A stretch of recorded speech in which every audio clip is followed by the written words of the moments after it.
ಅನ್ಕೊಳ್ಳೋದೇನು, ನಿನ್ನಿಬ್ಬರು ಮಕ್ಕಳು ನನಗೆ ಕೆಲಸ ಮಾಡೋದನ್ನ ನೋಡಾಯ್ತು.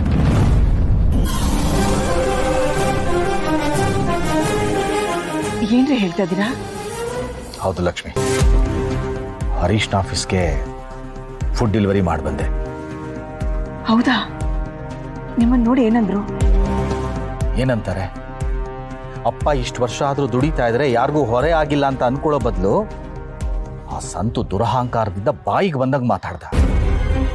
ನಾವು ಇಷ್ಟು ವರ್ಷ ಕಷ್ಟಪಟ್ಟು ಬೆಳೆಸಿದ್ದಕ್ಕೆ ತಾನೇ ಅವ್ರು ಹಿಂಗೆ ಉದ್ದ ಆಗಿರೋದು. ಕೃತಜ್ಞತೆ ಇಲ್ಲ. ಅವನು ಆಡಿದ ಮಾತನ್ನ ನೆನಪು ಮಾಡಿಕೊಂಡ್ರೆ ಮೈ ಎಲ್ಲ ಈಗಲೂ ಉರಿತಾ ಇದೆ. ನನಗೆ ಹಂಗಂದಿರೋರು ನೀನು ಕೆಲಸ ಮಾಡೋದು ನೋಡಿದ್ರೆ ಸುಮ್ಮನಿರ್ತಾರ? ಅಂಥ ಮಾತುಗಳನ್ನ ನೀನು ಕೈಲಿ ಸಹಿಸ್ಕೊಳ್ಳೋಕೆ ಸಾಧ್ಯ ಇಲ್ಲ ಲಕ್ಷ್ಮಿ. ಕೆಲಸ ಬಿಟ್ಬಿಡು, ಬಾ ಹೋಗೋಣ. ಸರಿ, ನಾನು ಈ ಕೆಲಸನ ಬಿಡ್ತೀನಿ.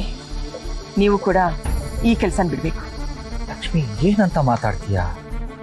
ಈ ಪರಿಸ್ಥಿತಿನಲ್ಲಿ ಬೇರೆ ಕೆಲಸ ಸಿಗೋ ತನಕ ಈ ಕೆಲಸ ನಾನು ಬಿಡಕ್ಕಾಗಲ್ಲ. ಸರಿ, ನಿಮಗೆ ಬೇರೆ ಕೆಲಸ ಸಿಗೋವರೆಗೂ ನಾನು ಈ ಕೆಲಸ ಬಿಡಕ್ಕಾಗಲ್ಲ. ಹಠ ಮಾಡಬೇಡ ಲಕ್ಷ್ಮಿ. ಆ ವೆಂಕಿ ಚೆಲ್ವಿ ಹೂವು ನಾರು ಅಂತ ಮಾರಾಟ ಮಾಡ್ಕೊಂಡ್ಬಂದು ಸಂಪಾದನೆ ಮಾಡಿ ದುಡ್ಡಲ್ಲಿ ನಾವು ಮನೇಲಿ ಕುತ್ಕೊಂಡು ತಿನ್ಕೊಂಡಿರಕ್ಕಾಗತ್ತಾ? ಕೆಲಸ ಮಾಡೋದ್ರಲ್ಲಿ ಏನ್ ತಪ್ಪು?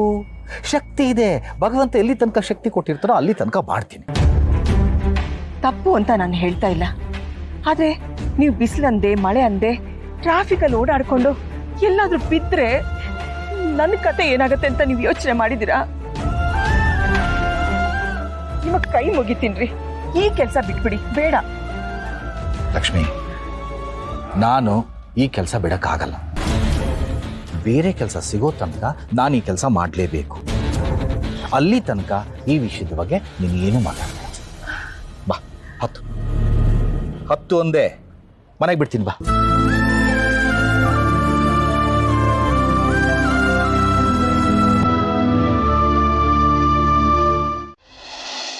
ಲಕ್ಷ್ಮಿ,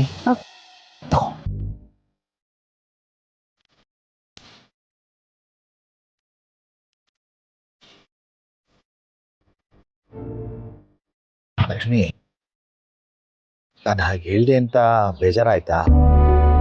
ನನಗೆ ಬಿಸಿಲಲ್ಲಿ ನೀನು ಕೆಲಸ ಮಾಡೋದು ನೋಡಿದ್ನಲ್ಲ, ಏನ್ ಮಾಡ್ಬೇಕು ಏನ್ ಹೇಳ್ಬೇಕು ಗೊತ್ತಾಗಲಿ.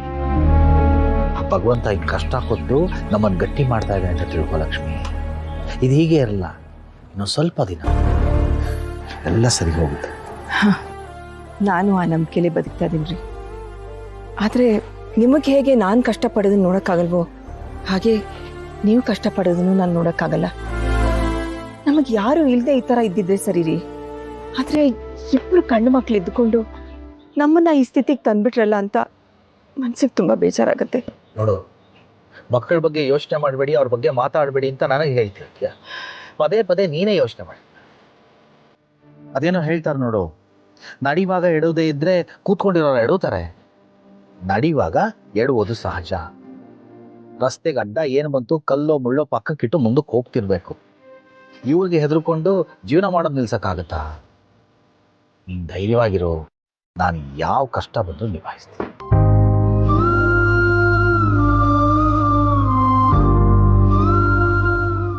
ಆಯ್ತಾ? ಕೂಡ ಅಲ್ಲಿ ಹಾಕ್ಬಿಟ್ಟು ಬರ್ತೀನಿ.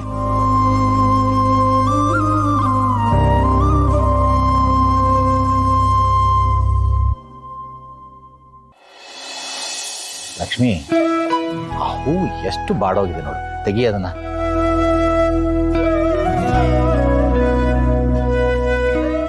ಎಲ್ಲ ಆ ಕಡೆ ತಿರ್ಕೊ.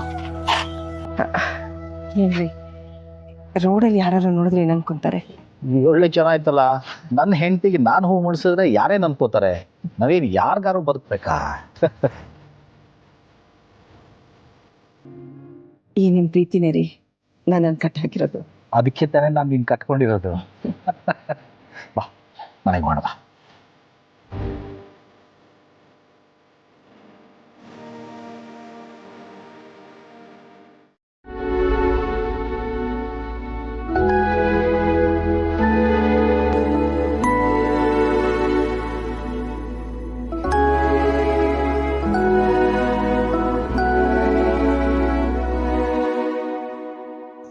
ಜಯಂತ್, ಯಾಕಪ್ಪ ಜಾನು ಸೀರೆ ಯಾಕೆ ಹಿಡ್ಕೊಂಡಿದ್ಯಾ?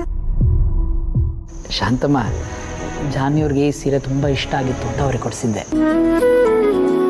ಇದನ್ನು ಅಪ್ಕೊಂಡಿದ್ರೆ ಅವ್ರು ಇಲ್ಲೇ ಎಲ್ಲೋ ನನ್ನ ಪಕ್ಕದಲ್ಲೇ ಇದ್ದಾರೇನೋ ಅಂತ ಅನಿಸ್ತಾ ಇರುತ್ತೆ. ಇದನ್ನು ಉಟ್ಕೊಂಡಾಗ ಅವ್ರು ಎಷ್ಟು ಸುಂದರವಾಗಿ ಕಾಣಿಸ್ತಿದ್ರು ಗೊತ್ತಾ ಶಾಂತಮ್ಮ? ಮೊದಲು ನೀನು ಭ್ರಮೆಯಲ್ಲಿ ಬದುಕೋದನ್ನು ನಿಲ್ಲಿಸು. ಇದು ಭ್ರಮೆ ಅಲ್ಲ ಶಾಂತಮ್ಮ, ಇದೇ ವಾಸ್ತವ. ನೋಡಿ, ನನ್ನ ಚಿನ್ನು ಮರಿ ಇಲ್ಲೇ ಎಲ್ಲೋ ಇದ್ದಾರೆ ಅಂತ ನಂಗೆ ಅನ್ನಿಸ್ತಾ ಇರುತ್ತೆ. ಅವ್ರು ಯಾವಾಗಲೂ ನನ್ನ ಚರ್ಯನ್ನು ಗಮನಿಸ್ತಾ ಇರ್ತಾರೆ. ನನ್ನ ಪ್ರೀತಿ ಪರೀಕ್ಷೆ ಮಾಡ್ತಿದ್ದಾರೆ ಅಂತ ಅನ್ಸುತ್ತೆ ಶಾಂತಮ್ಮ. ಅಲ್ವಾ ಚಿನ್ನು ಮರಿ? ನೀನು ಹೀಗಿರೋದು ನೋಡೋಕ್ಕೆ ನನ್ನಿಂದಂತೂ ಆಗಲ್ಲ. ಮೊದಲು ನಿನ್ನ ಕೆಲಸನ ನೀನು ಮುಂದುವರಿಸು. ಜಾನ್ವಿಯವ್ರನ್ನ ಹುಡುಕು. ಅವ್ರು ಸಿಕ್ಕ ಮೇಲೇ ನೀನು ಸರಿ ಹೋಗೋದು. ಎಲ್ಲ ಪ್ರಯತ್ನನೂ ಮಾಡ್ತಿದ್ದೀನಲ್ಲ ಶಾಂತಮ್ಮ, ಆದರೆ ಅವ್ರು ಎಲ್ಲಿದ್ದಾರೆ ಅಂತ ಮಾತ್ರ ಗೊತ್ತಾಗ್ತಾ ಇಲ್ಲ ನೋಡಿ. ಜಯಂತ್, ಬರೀ ಕಣ್ಣಿಂದ ಹುಡುಕಿದ್ರೆ ಪಕ್ಕದಲ್ಲಿರೋ ವಸ್ತುನೇ ಕಾಣಲ್ಲ. ನಿನ್ನ ಮನಸ್ಸಿನಿಂದ ಹುಡುಕು, ಅಂದರೆ ಸಿಗ್ತಾರೆ. ಹಾಗಾದರೆ ಖಂಡಿತ ಸಿಗ್ತಾರೆ ಅಂತೀರಾ ಶಾಂತಮ್ಮ? ಖಂಡಿತ ಸಿಗ್ತಾಳೆ. ನೀನು ಮುಂದುವರ್ಸೋ ಹುಡುಕೋದನ್ನು.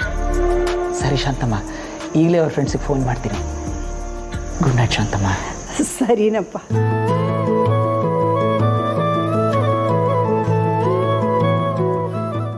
ನಮಸ್ತೆ.